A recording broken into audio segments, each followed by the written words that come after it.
Le 20 novembre de 1989 était signée la Convention internationale des droits de l'enfant par les Nations Unies, ratifiée par 191 pays sur 193. Seuls la Somalie et les États-Unis ont refusé de s'engager. Le texte de 54 articles stipule qu'un enfant a le droit d'être éduqué, soigné et protégé, quel que soit l'endroit du monde où il est né, et aussi qu'il a le droit de s'amuser, d'apprendre et de s'exprimer. Le constat, hélas, est tout à fait autre. Bonjour Jean-Michel Abou, merci d'être là. Vous êtes président de l'Enfant Bleu à Lyon, association de défense des enfants maltraités. Qu'est-ce que vous voyez au quotidien au sein de votre association?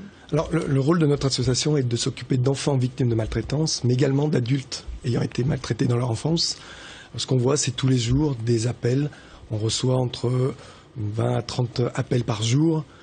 À Lyon. À Lyon. Nous, on s'occupe de l'Enfant Bleu Lyon et on ouvre une centaine de dossiers environ par an. Donc, quand on dit on ouvre un dossier, c'est quand il y a un cas précis où nos psychologues prennent le relais, ou nos avocats. Donc, on a 5 psychologues, 3 avocats et une juriste qui vont s'occuper de chaque cas. Alors les chiffres sont alarmants. Vous parlez, vous, à Lyon seulement de 30 appels par jour. On va voir ce que ça représente en France. On a des chiffres récents. C'est rare d'ailleurs d'avoir des chiffres récents sur la maltraitance.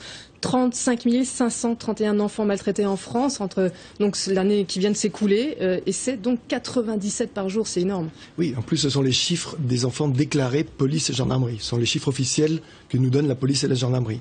Ce qui veut dire qu'il y en a beaucoup plus que ça, malheureusement. Vous partez d'un constat à l'association Enfants Bleus. Un tiers des enfants maltraités reproduisent ce qu'ils ont fait, ce qu'ils ont subi, lorsqu'ils sont adultes. C'est-à-dire, enfants maltraités veut dire obligatoirement adultes maltraitants? C'est une étude précise qui a été faite et l'étude a montré qu'environ un tiers, effectivement, des enfants maltraités maltraitent à leur tour une fois devenus adultes. Par contre, la même étude a montré aussi que lorsque cet enfant est pris en charge par une association comme la nôtre, ou d'un psychologue en direct, ce taux est pratiquement nul. Ce qui veut dire que le travail qu'on fait aujourd'hui est bien sûr important pour aujourd'hui, mais il est aussi très important pour les 10 ou 15 ans à venir. Ça veut dire qu'on pourrait résoudre des problèmes, notamment d'agression sexuelle. On va voir aussi les chiffres de la maltraitance sexuelle qui sont en hausse, plus 13% en un an. Ça pourrait être une solution pour... Tout à fait. Alors les chiffres en hausse, c'est les gens qui se sont déclarés police et gendarmerie. Vous dire qu'il y en a plus ou moins qu'avant, honnêtement, on ne pourrait pas vous dire. On pourrait pas vous dire, mais il y en a énormément trop. Il y en a énormément trop. Donc bien sûr, tout le travail qu'on pourrait faire en amont, au niveau de la prévention. D'ailleurs, l'Enfant Bleu, on a une grosse partie de notre activité qui s'occupe aussi de formation. Donc tout ce qu'on pourrait faire en amont, évidemment, serait important pour éviter tout ça, quoi. Pour résumer, c'est la parole de l'enfant qui est importante, la faire entendre et la comprendre. L'enfant ne parle pas. Ce qu'il faut savoir, c'est qu'un enfant seul ne parle pas. Donc il faut parler pour lui. Il faut parler pour lui, bien sûr.